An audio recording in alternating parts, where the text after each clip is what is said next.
दिवाली की रात थी पर जगदीश के घर में बिल्कुल सन्नाटा था। घर में ना कोई शोर, ना कोई सजावट और ना ही कोई जगमगाहट थी। जगदीश अपने घर के आंगन में चुपचाप बैठा हुआ था और उसकी बीवी अंदर रसोई में काम कर रही थी। उस रात अचानक उसके घर शहर से उसके भाई के बच्चे राहुल और शीना आ गए थे।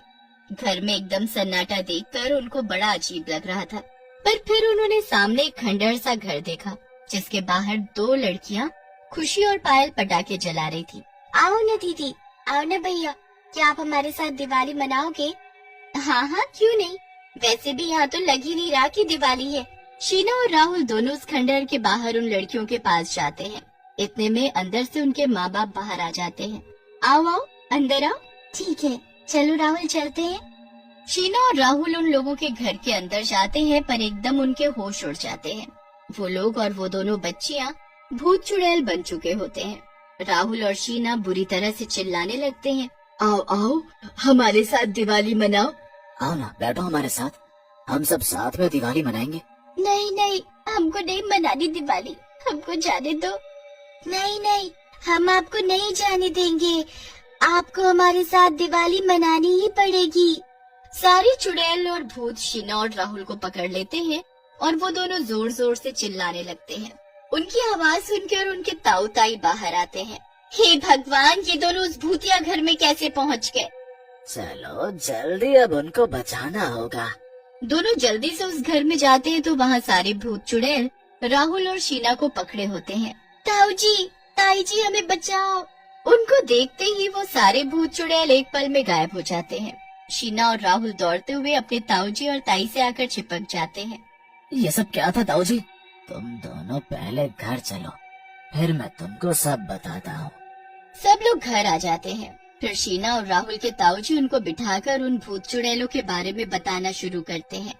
बच्चों, ये सब भूत चुड़ैल कुछ साल पहले साल तक एक हंसता खेलता गरीब सा परिवार यहाँ रहता था, पर अब यहाँ बस ये खंडहर घर रह गया है और हर साल ये गरीब भूतिया परिवार बस दिवाली के दिन यहाँ वापस आता है और दिवाली मनाता है। इस परिवार की वजह से ही हमने दिवाली मनाना छोड़ दिया है। हर साल वो भयानक दृश्य आंखों के सामने आ जाता है और बस मन ही नहीं करता कि हम कोई खुशियाँ मनाएं। पर ऐसा क्या हुआ था ताऊ जी, हमें भी बताओ ना। बताता हूँ। बहुत समय की बात है जब इस घर में एक गरीब परिवार रहता था। उस परिवार में रमेश, नीमा और उनकी दो बेटियां खुशी और पायल रहते थे। वो लोग बड़े ही गरीब थे। रमेश के पास कोई एक नौकरी नहीं थी। उसे जो काम मिलता था वो वही करके अपने घर का गुजारा कर रहा था। उनको बड़ी मुश्किलों का सामना करना पड़ रहा था। एक दिन रमेश और नीमा दोनों अपनी बेटियों के लिए बड़े परेशान थे। कुछ दिन से मुझे कोई भी काम नहीं मिल रहा, समझ नहीं आ रहा कि अब क्या करूं। खुशी और पायल भी अब स्कूल जाने की जिद करती हैं। स्कूल तो दूर की बात है, यहाँ मैं खाने का इंतजाम नहीं कर पा रहा। ऐसे कब तक चलेगा? अब तो दिवाली भी आनी है, दोनों नए कपड़ों की, पटाखों की जिद करेंगी। देखता हूँ कुछ, क्या पता कल कोई काम मिल जाए। कम से कम ये दिवाली तो ठीक से मन जाएगी हमारी। पर अगले दिन रमेश काम के लिए निकल पड़ता है। सब जगह जाकर वो काम मांगता है, पर कहीं भी जगह खाली नहीं होती। बेचारा सुबह से शाम तक यहाँ से वहाँ काम के लिए भीख सी मांगता रहता है और थक कर एक जगह बैठ जाता है। कैसे पाल पाऊंगा मैं अपना परिवार? मुझे तो कोई भी काम नहीं दे रहा, क्या मुंह लेकर जाऊं मैं अब? रमेश बैठा ये सब सोच ही रहा होता है कि तभी वहाँ एक आदमी आता है। रमेश को ऐसे देख वो उससे पूछ ही लेता है। अरे भैया, इतनी रात में यहाँ क्यों बैठे हो? जी साहब, बस काम की तलाश में निकला था। पूरा दिन हो गया पर कहीं काम नहीं मिला। घर जाने की हिम्मत नहीं हो रही, इसलिए यहाँ बैठ गया। अच्छा, तो तुमको काम चाहिए? जी साहब, बहुत जरूरत है।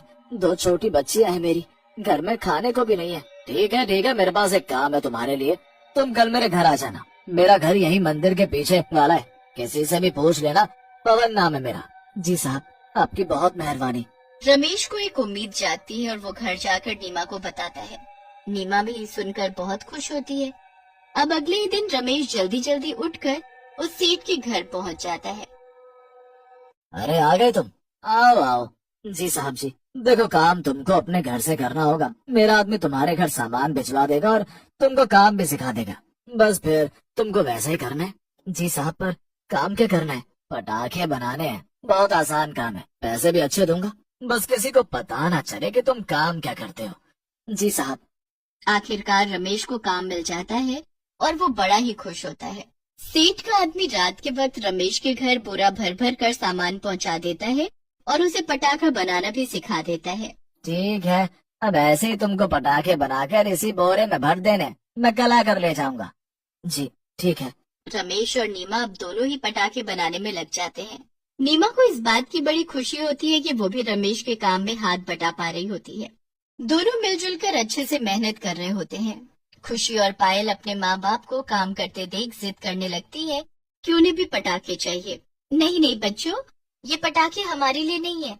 बाबूजी दिवाली पर तुम्हारे लिए दूसरे पटाखे ला देंगे। अभी तुम जाओ, कमरे में जाकर खेलो। क्या माँ, आप हमको थोड़े से पटाखे नहीं दे सकती क्या? किसी को क्या पता चलेगा? कोई बात नहीं, अब छोड़िए सब। माँ ने बोला है ना, वो बाबूजी से पटाखे मंगवा देंगी। चल, अब हम दोनों गुड़िया से खेलते हैं। पायल और खुशी दोनों वहाँ से चले जाते हैं और अपनी गुड़िया से खेलने लगते हैं। रमेश और नीमा दोनों पटाखे बनाने में लगे रहते हैं। रात को जब दोनों पटाखे बनाकर सो जाते हैं तो पायल पानी पीने के लिए उठती है। इतने सारे पटाखे तो हैं हमारे पास, फिर भी माँ मुझे इनमें से एक भी नहीं देती। एक काम करती हूँ, इनमें से थोड़े से ले लेती हूँ और कहीं छुपा देती हूँ। पायल ऐसा ही करती है। वो थोड़े पटाखे निकाल कर छुपा देती है। अब अगले दिन जब सेठ का आदमी पटाखे लेकर चला जाता है, अगले दिन पायल फिर से ऐसा ही करती है। वो फिर रात को चुपके से थोड़े से पटाखे निकाल कर छुपा देती है। अब पायल रोज रोज उन पटाखों में से थोड़े थोड़े पटाखे निकाल कर घर के कोने में छुपा देती, जिसका किसी को कुछ पता नहीं चलता। एक रात जब दोनों पटाखे बना रहे होते हैं तो अचानक लाइट चली जाती है। नीमा मोमबत्ती जलाकर अलमारी के ऊपर रख देती है जहाँ पायल ने पटाखे छुपा कर रखे होते हैं। मोमबत्ती की आग वहाँ छुपे हुए पटाखों तक पहुँच जाती है। अचानक से घर के अंदर पटाखे फूटने लगते हैं। पायल को याद आता है कि उसने वहाँ पटाखे छुपाए हैं, पर वो डर के मारे चुप रहती है। पटाखों की आवाज सुनकर नीमा और रमेश दौड़ते हुए आते हैं, पर इतने में तो पूरे घर में पटाखों से आग लग जाती है। पायल और खुशी बुरी तरह चिल्लाते हुए यहाँ वहाँ भागने लगते हैं। हे भगवान, ये क्या हो गया है? जल्दी से बच्चियों को बाहर ले चलो। नीमा, हमारा बचना मुश्किल है, तुम जल्दी से पायल को लेकर बाहर निकलो। मैं आपको ऐसे छोड़कर नहीं जाऊंगी। मैंने जैसा बोला वैसा करो नीमा, वरना हम सब मारे जाएंगे। नीमा और रमेश बहुत कोशिश करते हैं, पर आग पूरे घर में फैल चुकी होती है और चारों में से कोई भी बाहर नहीं निकल पाता। उस दिवाली की रात पूरा परिवार उस आग में जलकर मर जाता है। अगले दिन बस वहाँ एक खंडहर रह जाता है। हमने भी उनको बचाने की बहुत कोशिश और पानी फेंकना शुरू किया, पर हम कुछ ना कर सके। पर आपको ये कैसे पता कि पायल घर में पटाखे छुपाती थी और बाकी सब भी जो उनके घर में हो रहा था? नीमा तेरी ताई को सारी बात बताया करती थी, जो भी उनके घर होता था। और रही बात पायल, मरते वक्त चीख चीख कर पटाखे छुपाने की बात बता रही थी और रो रही थी, पर बेचारी, उसे क्या पता था कि ऐसा हो जाएगा। अब क्या ये भूतिया गरीब परिवार हमेशा इसी घर में रहता है? नहीं, हमेशा नहीं, बस दिवाली। और ये भूतिया गरीब परिवार दिवाली मनाने के लिए आता है, और दिवाली उनकी अधूरी रह गई थी, तो शायद उसी की वजह से वो बस उसी दिन यहाँ आता है। पर उनकी आत्मा को शांति मिलनी जरूरी है ताऊ जी, हमें कुछ करना चाहिए। नहीं, हम कुछ नहीं कर सकते और हमें करना भी नहीं चाहिए। अगर उस परिवार को साल में यहाँ आकर दिवाली मनाने में इतनी खुशी मिलती है तो यही सही। चलो खैर, बाहर बैठते हैं। हाँ, वो भूतिया परिवार अपने घर के आंगन में दिवाली मना रहा है। चलो आओ, देखो आकर। शीना, राहुल और उनके ताऊजी ताईजी बाहर आंगन में बैठते हैं और उस रात वो एक भूतिया परिवार को दिवाली मनाते देखते हैं। ऐसा उन्होंने कभी देखा तो क्या, कभी सुना भी नहीं होता, पर जो उस रात वो देखते हैं उनको जिंदगी भर याद रहता है। उनको उस परिवार के लिए बहुत बुरा लगता है, पर वो तब से हर साल उस भूतिया परिवार की दिवाली देखने आने लगते हैं।